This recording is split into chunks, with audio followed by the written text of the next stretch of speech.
Certains locataires quittent parfois les biens loués sans adresser de préavis pour résilier le bail. Souvent, ce départ intempestif est motivé par des loyers non payés et l'on peut être tenté de récupérer soi-même la jouissance de son bien sans aucun formalisme. Mais attention, car la responsabilité du propriétaire pourrait être engagée si le locataire décidait finalement de revenir, quand bien même il n'était pas à jour du paiement de ses loyers. Il convient de respecter la procédure prévue par la loi du 6 juillet 1989 qui décrit la marche à suivre car la résiliation du bail n'a pas encore été constatée. La première action à effectuer est d'envoyer au locataire, via un huissier, une mise en demeure de prouver qu'il occupe toujours les lieux.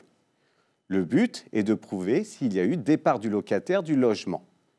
Sans réponse de sa part dans un délai d'1 mois, l'huissier peut alors constater que le logement a été abandonné et qu'il y a eu départ du locataire au terme d'un procès-verbal répertoriant également, le cas échéant, les meubles demeurés dans les lieux et leur valeur éventuelle.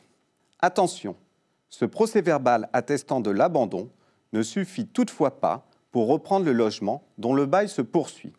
Seule la décision d'un juge peut y mettre fin. C'est la troisième étape. Le bailleur doit donc se tourner vers le tribunal d'instance pour demander la résiliation judiciaire du bail et la reprise des lieux suite au constat de départ du locataire. Attention, il est indispensable d'informer le locataire de cette décision au cas où il réapparaîtrait à ce stade de la procédure.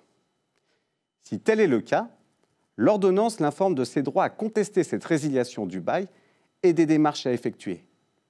Le locataire dispose alors d'un délai d'1 mois pour s'opposer à la décision.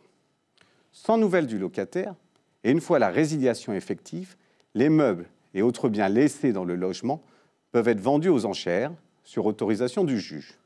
Néanmoins, il ne faut pas espérer une grande valeur pour le mobilier courant.